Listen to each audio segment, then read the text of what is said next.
Lucifer and the Biscuit Hammer's anime adaptation is an absolute disaster. Ah yes, the floor is made out of floor here. And it's easily the biggest letdown of this entire season, which is saying a lot when Red Girlfriend is airing. It's an anime filled with fun characters and an interesting premise, but it's unfortunately let down by its adaptation in a similar manner to Spy X Family, but much, much worse. Even someone who hasn't read the manga like me can tell that the things that do make this anime good are not because of its production, obviously, and rather because of its fun source material that spills out soul and passion. The anime itself lacks any flair, direction, or outstanding animation, and you can tell it lacks any modicum of passion just from the decision to cut the panty shots. Just let me see her fucking pantsu. It can't even be fucked to properly animate the opening, as it barely moves and instead just takes scenes from the show and places them over a different background. But rather than moving, they're just still images.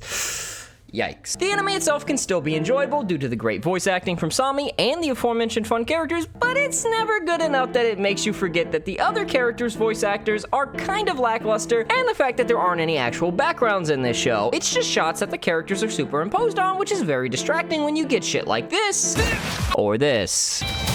As a result of the poor production, any scenes that require impact, like when the monster is chasing him in the forest or when he's yelling at his grandfather, lose any and all tension that they may have had and thus fall flat. But on the bright side, they were smart enough to animate shots of Sami's feet. The pacing itself isn't much better, as it's either too slow like in episode 1 or too fast like in 2 and 3. Episode 1 itself drags its feet far too much to get to the point and covers only one chapter, so it ruins the jokes as a result of the poor pacing, and it's kind of a snooze fest until the end when Sami shows up and declares that she'll destroy the world. And it was this very same scene where I almost broke my neck trying to look up her skirt. Damn it, I can't see shit. On the flip side, in episodes 2 and 3, the pacing just moves way too fast for me to care about anything. The characters accept their fates way too easily, and they don't really question much either, like Sami, who you'd think would be surprised that she suddenly has super strength and is being called a princess, or even the main character who did think it was weird in episode 1, but nope, after one episode, he just treats it like it's completely normal. Honestly, it makes me think that none of it is real, and they're both just giving into their chunibyo middle school delusions and playing make-believe with each other as the knight and the princess. That's why the art and animation are so shit, because they're no longer kids, so their young adult imaginations aren't nearly as good as, say, the eternal middle schoolers in chunibyo. So as a result, it looks like dog shit rather than like a KyoAni production. Really, that's the only logical answer as to why it looks this way, and why the characters just kind of roll with everything, and it likewise makes this mess of an anime a lot more enjoyable, so that's what I tell myself at night to help me sleep right after I delude myself into thinking Attack on Titan is good. Papa's number 1! Woo!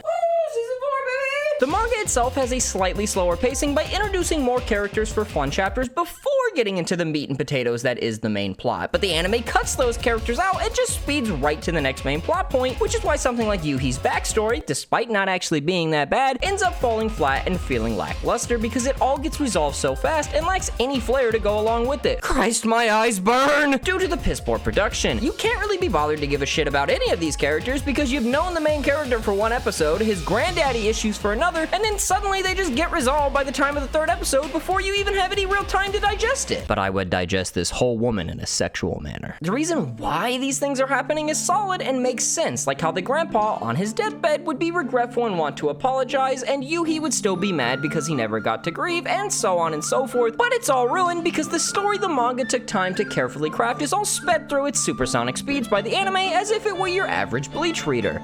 And when it's not being sped through, some characterization is outright removed, as in the manga, Yuhi gets these crazy lizard eyes when talking to a girl about how he'll have to kill her for seeing him use his powers, justifying it by saying that it's for the princess and quantifying his feelings for Sami at the same time, whilst also showing that he's fucking insane. But the anime doesn't include any of this and instead removes key things, and that all started with the panty shots. Just let me see your panties! What seems inconsequential and just fantovis is used to encapsulate and display the relationship whilst adding some comedy at the same time, and removing it just extends to the rest of the show, where they continue to cut things like Yuhi's lizard eyes and his talk about killing people, which in turn removes part of his characterization and how he's a fiend for battle and will do whatever it takes to destroy the world. These cuts may start small, but they get larger and larger as the episodes go on, and the things being cut were present in the manga for a reason, and by removing them, you end up with a rushed, poorly paced product that's lacking key characterization and makes things like the kiss between Yuhi and Sami feel completely out of place. But fuck, I wish I were him. What started out as a faithful adaptation with just really bad animation, bro, they're not even trying anymore, is now even less than that. And while there are still some enjoyable parts like the OST and Sami's feet, it's, for the most part, utterly pointless to even mindlessly consume this dog shit regardless of how hot Sami's voice is and how much I want to fuck her. Like Spy X Family, it's a perfect example of something being carried by its source material, but it's odd why a 10-year-old manga got such a poor adaptation in the first place. This is something that's made for the fans, as the manga has long since ended and there's no need to sell more volumes, yet it's being treated like it's shit out an adaptation just to boost manga sales and is spitting on fans of the original manga at the same time, and even the creator themselves who wanted to see this get a proper anime adaptation. Honestly, it's a goddamn shame that we got such an awful adaptation for a rather enjoyable manga, but if it's any consolation, you can always click this video here to watch something good or click here to give me money.